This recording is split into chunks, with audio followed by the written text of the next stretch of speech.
তুমি আমার মা? অবশেষে নিজের সত্যের মুখোমুখি হলো আরিয়া। হ্যাঁ, আমরা এমন আপডেট পেতে চলেছি গৃহপ্রবেশ ধারাবাহিকের পরবর্তী পর্বে। তো চলো এই নতুন আপডেট নিয়ে আজকে আলোচনা করা যাক। আরিয়া রায়বাড়ি থেকে বেরিয়ে যায়, তবে আকাশের সাথে তার দেখা হয় না। আকাশও সেই মুহূর্তে রায়বাড়িতে প্রবেশ করে, তবে সে ভাবতে থাকে যে এবার যেভাবেই হোক আরিয়া ও মোহনাকে এবার এখান থেকে একেবারের জন্য নিয়ে চলে যাবে। কিন্তু মোহনা যে তাকে ট্র্যাপে ফেলে ওই বাড়িতে নিয়ে এসেছে সমস্ত সত্যিটা স্বীকার করানোর জন্য, সেটা তখনও আকাশ বুঝতে পারে না। অপরদিকে কিছু দূর যেতেই আরিয়ার মনে হয় যে তার একটা ছোট্ট উপহার রয়ে গেছে ওই বাড়িতে এখনও, যেটা শুভলক্ষ্মী ভালোবেসে তাকে দিয়েছিল। ঠিক সেই মুহূর্তে শুভ সাথে কাটানোর সমস্ত কিছু মনে পড়ে যায় আরিয়ার। আরিয়া খুবই মিস করতে থাকে ওই বাড়ির প্রত্যেকটা সদস্যকে, বিশেষ করে শুভকে। অদ্ভুত এক টান অনুভব করে শুভর প্রতি, কিন্তু কিসের এই টান সেটাই বুঝতে পারে না আরিয়া। তাই আবার ওই ছোট্ট একটা উপহারের জন্যই ছুটে আসে রায়বাড়িতে। তবে সেখানে এসে দাঁড়িয়ে থেকে সমস্ত কিছু দেখতে থাকে যে আকাশের সাথে তারা সবাই কিরকম ব্যবহার করছে। ঠিক সেই মুহূর্তেই ড্যাড বলে ডেকে ওঠে আকাশকে। আকাশ তখন অবাক হয়ে তাকিয়ে দেখে আরিয়ার দিকে। ঠিক তখনই শুভ বুঝতে পারে যে এটাই হলো তার হারিয়ে যাওয়া মেয়ে শ্রী। ঠিক তখনই স্ত্রীকে নিজের বুকে টেনে নেয়, আর এতে করে আরিয়া একটু অবাকই হয়ে যায়।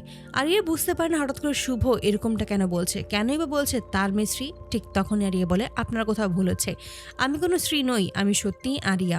ঠিক তখনই শুভ সমস্ত কিছু জানিয়ে দেয় আরিয়াকে। অবশেষে আরিয়া বিশ্বাস করতে বাধ্য হয় যে সত্যি শুভই হলো তার মা। তখনই মোহনা বলে যে হ্যাঁ, শুভই হলো তোর মা। আসলে এই যে একটা ছেলেকে আর এই যে একটা মানুষকে দেখতে পাচ্ছিস, এ হলো আমার দাদা। এ আসলে প্রতিশোধ নেওয়ার জন্যই তোকে তোর মায়ের কোল থেকে ছিনিয়ে নিয়েছে। এতগুলো বছর পর তোকে আর তোর মাকে আলাদা করে রেখেছে। বিশ্বাস কর, আমি এই সমস্ত কোনো কিছুই জানতাম না। যদি আমি জানতাম তাহলে অনেক আগেই তোকে তোর মায়ের কাছে আমি ফিরিয়ে দিতাম। আমি সমস্ত কিছু ভুলে শুধু সংসার করতে চেয়েছি, আর এতগুলো বছর পর আমি এই সংসারে থাকতে চাই। আমি সেদিন কিন্তু আমার দাদাকে ফিরিয়ে এই সংসারেই ফিরে এসেছি। সমস্ত কিছু শুনেই হতভম্ব হয়ে যায় আরিয়া। সে কোনোভাবেই বুঝতে পারে না। ঠিক সেই মুহূর্তে আকাশের মুখোমুখি দাঁড়ায় আরিয়া আর বলেছে, ওরা যা বলছে সমস্তটাই কি সত্যি ড্যাড? ঠিক সেই মুহূর্তে আকাশ চুপ করে থাকে।